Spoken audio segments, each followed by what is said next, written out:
Welcome to the Genius Talk podcast. I'm your host Atul Raj, and today we have Mike Lane Evans with us. Mike, welcome to the podcast. Thanks, Atul. Thanks for having me.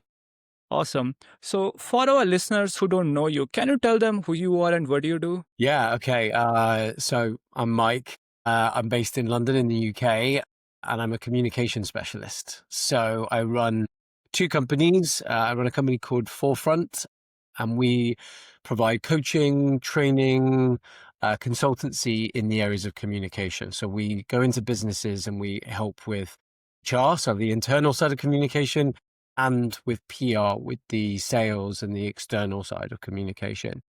My background is in acting. I started acting when I was 8. And then when I was 12, someone told me that I could be paid to do it. So I thought, great, I will never do anything else. But there was about an 18-month period through 2017 that I had all these really amazing auditions, but I kept messing them up. No matter how hard I worked, I really struggled. At the time, when I would go into the rooms, I would have this feeling like only 60% of myself was available, like I couldn't give my all. And I found that there was a study in the UK that looked into this, and like 83% of people struggle with this feeling. Then shortly after that, I did a play, a theatre production about a real story, a true story. It was quite a difficult story to tell. And I realized it wasn't entertainment. And what was important for me was that I was helping to bring about conversations and start some change for these people who've gone through these experiences. And all of that together, I realized that what I was experiencing with not being able to be myself and achieve the things I wanted to, I realized that I had a set of skills that I could help other people to do that. And throughout that process, I'd built lots of communication tools and practices. And that's what I do now is I help people take what they intend to do and make sure that they can actually achieve that. Okay, so who is your ideal client for Forefront coaching, and what problems majority of your clients facing when they reach out to you for help? So ideal client is always a difficult one because we actually work with businesses of all sizes. So one half of our company works with startups, and those can be someone who's trying to get investment and sell to customers, right through to sort of larger startups that are now trying to scale. Similar problems, they're trying to get investment, they're trying to sell. And what often happens is there's a difficulty in them reaching their customer. So their Mhm. problem is, well, it worked last year. Why is it not working now? And it's understanding your second question, what those pain points are, and then how do we go and communicate to those people? And so then the other half of our business is enterprises, so larger businesses where they've scaled quite a lot recently. And we also work a lot with multicultural teams. A lot of companies around the world now are multicultural or multinational, and we're really passionate about encouraging all of those cultures and allowing those voices to aid the team, to improve the team. And it can be really difficult for enterprises, no matter where they're based in the world, if they're receiving those multicultures into their workforce, how do they utilize all of those voices and make sure that everyone communicates well for the betterment of the company? So with enterprises, we work with public speaking as a team. We work with managing difficult conversations, which is those difficult conversations that might include firing somebody, but they might also just include trying to motivate somebody. So yeah, it's all to do with how do I take what's in my mind and communicate it in a way that meets and connects with another person. Okay, so can you share a recent case study of a client who experienced significant growth because of your coaching? Is there a case study recently? Yeah, yeah. Yeah, well, I mean, so with it on the startup side of things, over the last 2.5 years, we've helped clients to now raise $260 million. So on the investment side of things, we make sure that they can go from that point of, we've got a great idea, but how do we tell anybody about it, to raising millions of dollars. That's across hundreds of clients, that 260 million. It's not one client that brought that in, but we're regularly, I was actually going through some testimonials because we're building our new website, and we've had quite a few of our startup clients who've been on accelerator programs. So programs to help them really build their business. And I hadn't Okay. realized how many of those clients have actually said that we were the best element, or the most impactful element of their program. Um, on the enterprise side, we work with a leading retailer here in the UK, uh, who in 2019, they had no real tech presence. They weren't really an e-commerce site. They were bricks and mortar. And in 2019, they started to build that e-commerce site. And then 2020 happened. And at least here in the UK, and I know this happened around the world, people started to buy more homeware online because they weren't spending their money. They were stuck at home. Mhm. And this retailer really struggled as a result. So they grew their e-commerce site. They brought on developers and engineers, and they hired them remotely and from all around the world, and they scaled really quickly, and the revenue went up really high. And then they started to come back to the office in 2022, and they had to try and meet all of those different cultures and communicate in those different ways and send difficult emails. And so many communication issues happened that there were project delays, which led to revenue delays. And then in 2024, spring of 2024, they actually had to make a lot of redundancies. They had to get rid of a lot of people to survive. And so they brought us in at that point when all that difficulty was happening. And we've run training in public speaking and managing difficult conversations to help empower their whole workforce to communicate in a way that's really cohesive, that really works well together. And as a result, their revenue is now at the highest that it's been in their whole business. So, looking back, what do you wish you know when you first decided to move into coaching and communication training that you know now? What do I wish I knew back then? Yes. Yeah. So I think when you're a small business, there's real pressure to take advice from everywhere, which is amazing. And I still do that. But to then try to action every piece of that advice. And so one of the pieces of advice that I received from a couple of people was, in the early days, make sure that you can, if it's in communication, that's okay. Make sure you can support everybody in many different areas and many different projects, and create new courses to support. If someone asks you about something and you don't have a course, go and create it. And I think it's really entrepreneurial. I think it's really amazing spirit and energy. But when you're a small team, you need to have a few things that you can do really well. And if you're trying to constantly build and create new stuff, you're not marketing well enough, you're not selling well enough, you're not meeting those needs well enough when you do go to the training and the coaching sessions. And so although we have a difficulty in our marketing because we have startups and we have enterprises, we offer a set of programs within each of those areas that really target pain points that companies are experiencing. And so, yeah, I guess what I wish I'd known was keep it small, keep that focus so that you can really do it well. Is there a mistake or setback in your journey that taught you an important lesson in your coaching philosophy? Yeah, well, in coaching philosophy, okay, I'll share two quick things. One is that we had a very big client that had 56 locations around the world, and they kept us really busy.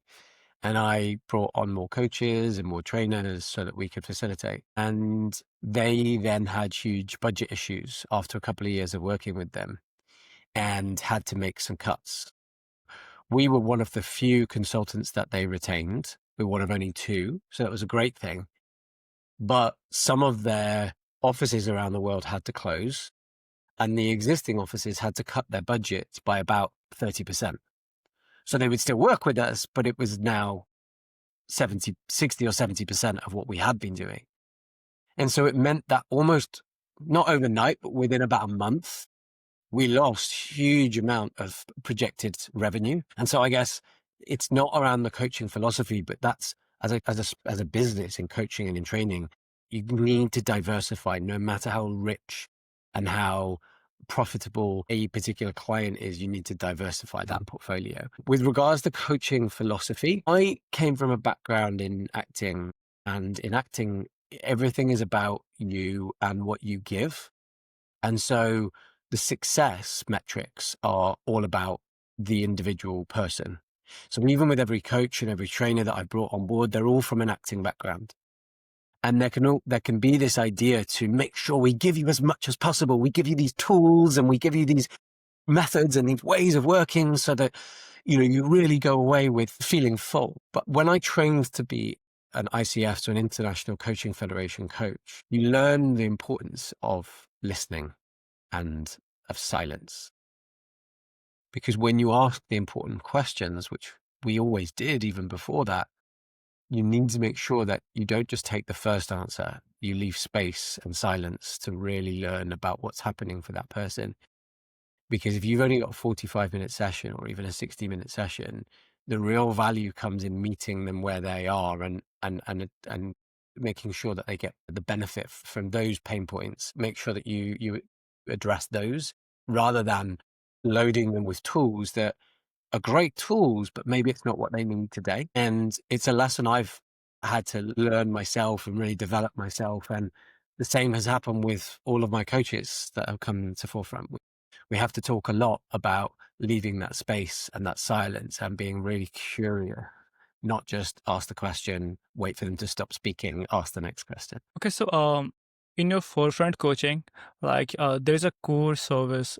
It's related to strategic networking, right? But yes, yeah. Yeah. So can you talk about that? So networking is one of our newer programs. It's maybe a year old. And what happened for us a lot is that we were working both with startups and with enterprises where they would come and they would learn about public speaking, and maybe they could go and do a TED talk, or they could go and pitch to an investor or do a great sales call, and they could do really, really well in their delivery. They could come and do our managing difficult conversations course, and they could go and they could deliver that difficult information. They could even really listen in that moment, but that was in isolation. And actually, when they were trying to build rapport with new people in their company, with enterprises, or when they were going to networking events as a startup and trying to build a bigger community, they were struggling because that was a different set of tools. There were different things that they felt nervous about, problems that were in the way, imposter syndrome. Why would I walk across that room to speak to this CEO of this really big company? It's rude, or it's embarrassing, or depending on which culture we were from in the world, different people had different issues with that. And then some cultures around the world don't have an issue with that, but they come in very direct. And so then that can also be a problem for somebody. And so we built this networking course to look at how we can build people's skill in those networking environments, what's going on for them before, the research that they do beforehand, how they interact with those people during those moments, how they ask questions, how they really listen, how they negotiate if it gets that far, what they do in follow-up for that networking. So there's so much about strategic networking that really can help an individual and a business to grow and to thrive. And many businesses, many people miss out on opportunities because they just don't have the confidence to do that. How's following up for networking is different than following up for sales? How is it different, you say? So with sales, you're trying to understand what you can give them. Networking, they may be a client in 6 months or in a year or in 3 years' time. But right now, there's no specific need for your services. Right now, maybe there is a specific need, but they're not ready to hear it. They're not at that point. And if you're not connecting with their needs right now, they're not going to buy. You're going to spend lots of time on a sales call and then they won't buy because they're not in that place. So networking is a wholly different type of relationship building. They haven't necessarily come to you warm and looking for coaching or training or whatever other service your listeners are selling.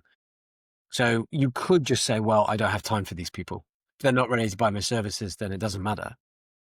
But the follow on, building those relationships, building that community, in my personal experience, lots of those people come back either to buy your services in the future or to recommend you to a whole host of other people.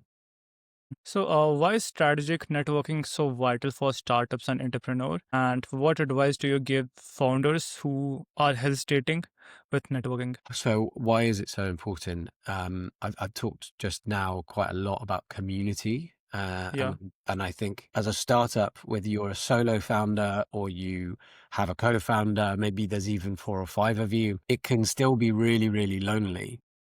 And also a lot of startups. So the percentage used to be 80% of startups fail within their first year. In the US last year, that rose to, it was either 88 or 89%. And that's a uh, lot. it's a lot, right? So nearly all of them, nearly all businesses, startups fail within their first year. And there are a lot of reasons for that. And networking isn't solely that. Community isn't solely that. However, a lot of times, in my experience, startups will build a solution for a set of problems that aren't strong enough.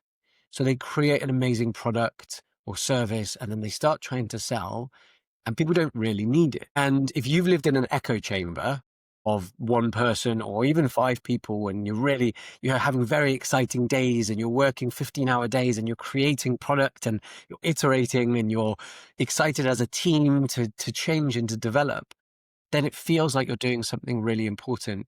And of course, the world will want this. And it can be really heartbreaking when the answer in many cases is the world doesn't want this, or they do want it, they just don't need it. So Mhm. your $10 a month is okay, but it's a nice to have. If I make some more money, I'll come and I'll buy it. And there are lots of SaaS platforms out there, software platforms, where there's a free version and many users around the world love it, but they will only ever use the free version. And that can be the Mhm. death of so many software companies. For example, just, software being one of the examples. And so you have to, in my opinion, be a part of a community. You have to daily introduce yourself and your company to a new person in the community and watch their eyes, watch their face, because if they're not excited, or worse, if they're confused, then you've got to do more to learn how to communicate to that wider audience. And also, sometimes if you get enough feedback from people that it's not a great idea, maybe you Mhm. close your company after 6 months and you 3 months later come up with a better idea because now you've heard about people's real problems. And then the second company is really successful really quickly. I think a mistake that a lot of startups make is that they're so passionate, so in love with what they're doing that they can't let it go. It's their child, it's their baby. And that's a beautiful thing, to be so connected to your work and to love your work that much. But if other people don't love it, then at some point that heartbreak is going to come. And so the networking, strategic networking, opening your environment, your community is essential to help you anchor yourself or tether yourself in the wider world. Okay, that's awesome. So, for our listeners who want to know more about you and want to connect with you, where can they go? So, it's a good question. Depends on when this is going out. So, right now we are forefront-coaching.com. In the mid September, we're moving to a new website, which will be theforefront.co. Um, and if you search either website, you're going to find us. You can also look up Mike Lane Evans on LinkedIn. Mike Lane Evans, as far as I know, I'm the only one in the world. Me and my wife got married 2 years ago and combined our surnames. It's a terrible surname. It's too long and confusing. It's my surname now. And I think there is only one Mike Lane Evans on LinkedIn. So go look me up. If you don't want to message me, we put out thoughts and comments and free content every week, because what's really important to us is that the people that can't afford to do our training, or even we're about to launch a learning management system, a platform, and an academy where you can go and buy cheaper courses and learn virtually. And some people still don't have access to the money to buy those courses. So come follow us on LinkedIn. It's free, and you will hear about some really exciting announcements in the next 2 months. Again, lots of free stuff coming because we're really passionate about making sure that what we do is available to everybody. Okay, awesome. So, is there anything else that you would like to share? Oh, thank you. Thank you for having me on. It's amazing to me, like I said about networking, to be accessible to new communities. So yeah, it's I hope that I've provided some value for your listeners, and if I have stirred any thoughts, come get in touch. We do free discovery calls as well without having to sell, where we can learn about what's going on for you and also recommend you to our partners if we're not the right fit. We really don't believe in just selling you a service for the sake of it. And so if you're curious to know more, even beyond the LinkedIn, send me a message anytime. Awesome. Thank you so much for your time, Mike. It was really nice chatting with you. Yeah, you too, Atul. Thanks very much. Bye, everyone.